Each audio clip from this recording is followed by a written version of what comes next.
comes out as this origami version. She's kind of mind controlled, so she's all fucked up right now. So they sort of missed with an established character. She's terrifying, but I wonder if she could be a villain or like a boss battle at the at some point where you just have to battle just a coked up Princess Peach or whatever the hell's going on with her or something. I totally see that happening. Absolutely. Let's talk about your time with Origami King. So that's the biggest one, and that was kind of I guess it was under the radar for me. I didn't realize that last week it opened up until you remind me that it released. But across the board, pretty good reviews. I guess we'll jump into the reviews and then get your take on what else, what your thoughts were on it rather. But Paper Mario, the Origami King. So the Metacritic overall is 81. On Destructoid, they gave it an 80. Just little blurbs from these outlets. There's room in my heart for both styles of Paper Mario. The old games still exist, and this newer, sometimes thinner formula is fine too. GameSpot gave it an 80. Its world and characters might not be the series' best, but it's still able to consistently throw left turns, good gags, and smart surprises at you. Game Informer's on the lower end, 78. I enjoyed Mario's hijinks and all the misfits he encounters, but the new ring-based action needs refinement. I hope Paper Mario's next twist on combat can rise to the same level as its humor. Sure. Did you echo any of those same thoughts? What were your thoughts on it?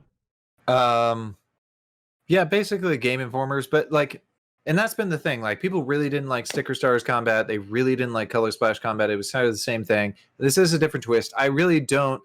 I do wonder if the reason why they're not going back to the original styles combat is because it's too hard to make that many enemies. That being said, I think Sticker Star and whatchamacallit, Paint, the Wii U one had a decent enemy variety, so maybe it's not too hard. I don't know.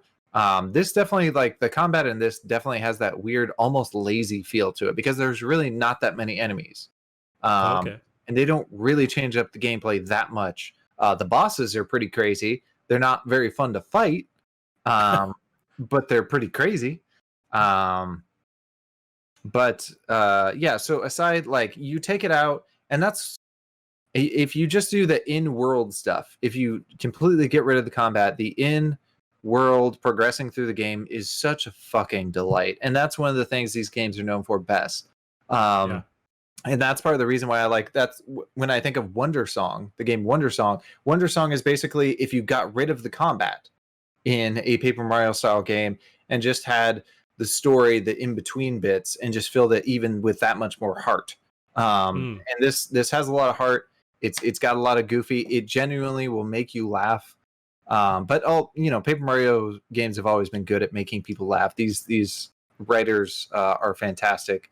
The story is really good. The graphics are absolutely fucking gorgeous. That being said, I played a little bit last night in handheld mode, and I can't tell you the difference between handheld mode and regular mode. I can tell this is, as far as all the games I played in both modes, this looks the best.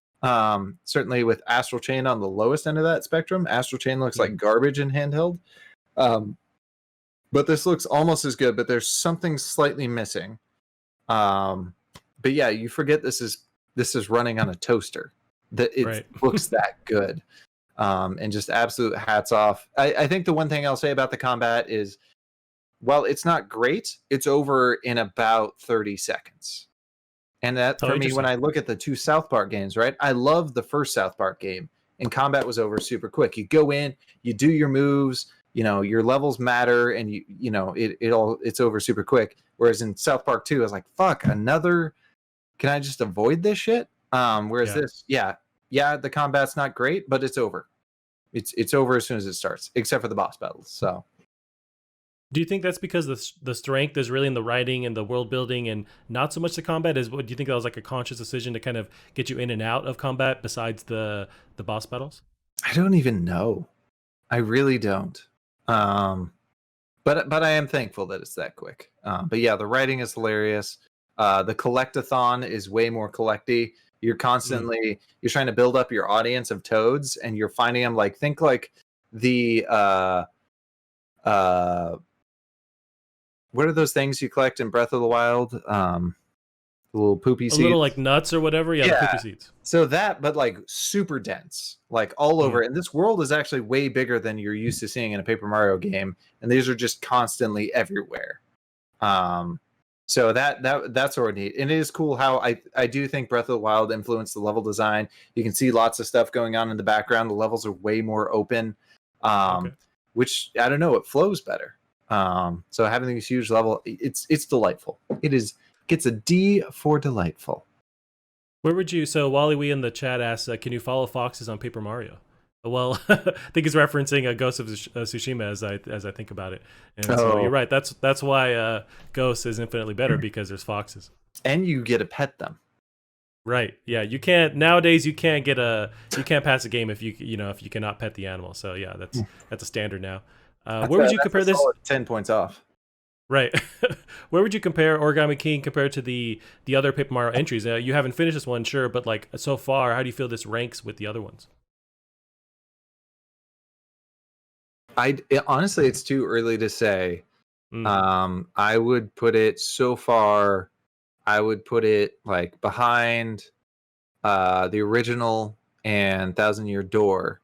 But I haven't played enough to know if I'd put it behind Super Paper Mario or not. Yeah. But so far, again, like it's so pleasant. The one thing that surprises me is you'd think with like it feels like they're trying to stay away from the RPG mechanics because they may be too tough for children. But that being said, the puzzles in this game are harder than children are going to struggle with the puzzles in this game. This combat system, children are going to struggle with this combat system. I struggle at the boss battles because I can't keep my shit straight. Yeah. So yeah, if regular RPG mechanic was too tough for these kids, what the fuck is this? Right.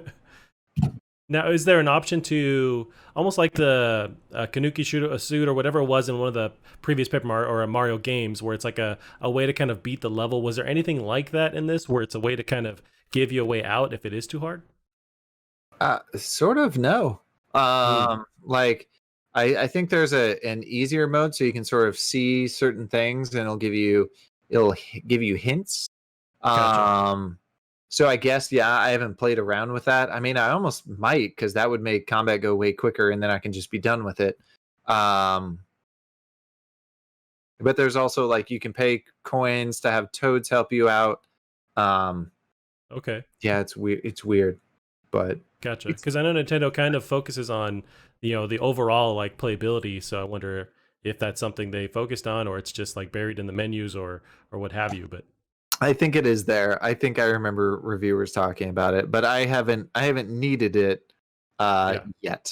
But I do hear some of the boss battles get kind of miserable, but I'm not there yet.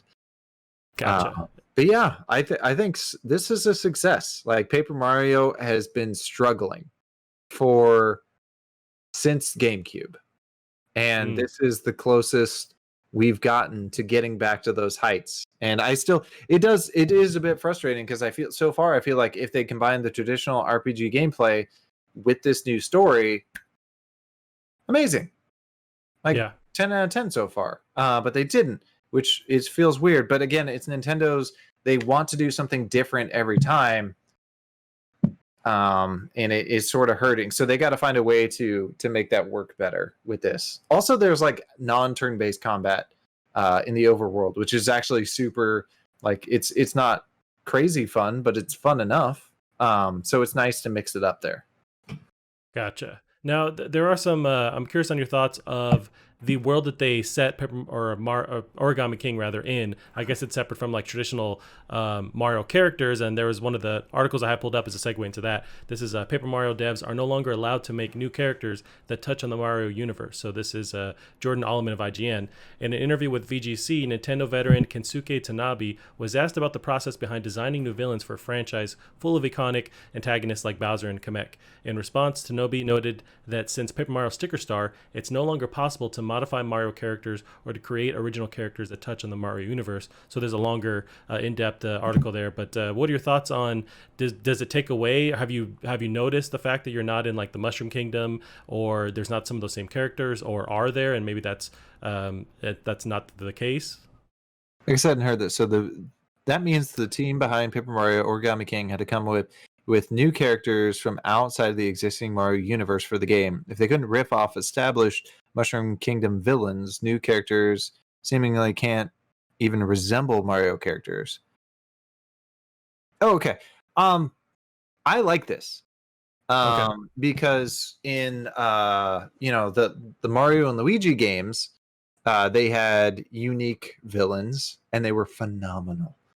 Super Paper Mario, Paper Mario Thousand Year Door, these ones where they do something original, and they say, the title is deceiving when they say allowed to make new characters, but they're literally making new characters, making new enemies, and that enriches this universe. Yeah, are they canon only to the Paper Mario universe? Sure, but they're really, really interesting.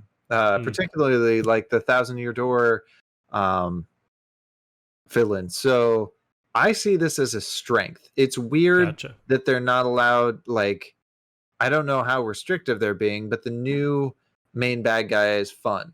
And I think a lot of the original characters they made in past for the Mario RPGs have also been interesting. I see. Gotcha. Yeah, that was a recent. I don't know about criticism, but it was a reality that IGN reported that I guess they have to kind of carefully craft something that doesn't connect to the that Mario universe. It's a separate thing with like the Paper Mario games. But I wonder if that's just Nintendo being really strict on their IP and making sure that they don't have to integrate it into something else. They don't have to do a Paper Mario thing at Universal when they open up that place, or what the deal is. But I guess they're pretty restrictive on it. I mean, it makes me wonder if they got mad at other people that worked on their properties and added to the characters. For instance, like with Luigi's Mansion, how they made I don't know. He's like I don't think he was a fraidy cat before Luigi's Mansion, and then he's this Mm, brave fraidy cat. He's terrified of everything, but he's gonna do it anyway. Or what's another franchise like? I don't know if you want yeah. to count Wario when Wario first came out, because originally he was just a villain. Now he's just greedy, but you love him. Like, I don't know how to interpret this I mean, manipulation. Yeah. that's true. All the other entries are where you find the character with these characters. Really, like that's where they kind of build the somewhat storyline, and then they bring that back. So it's weird that they are more restrictive now. But and anytime they ventured outside of that Mario universe, that's where you get these kind of characteristics for, say, like Luigi, like Wario. But yeah, and I'm not sure the exact details, but there is that article people can check out. Yeah. That being said, like so far, they kind of like manipulate like Princess Peach at the very beginning of the game. She comes out as this origami version. She's kind of mind controlled, so she's all fucked up right now. So they sort of messed with an established character. She's Oh, okay. terrifying, but I wonder if she could be a villain or like a boss battle at at some point where you just have to battle just a coked up Princess Peach or whatever the hell's going on with her or something. I totally see that happening. Absolutely.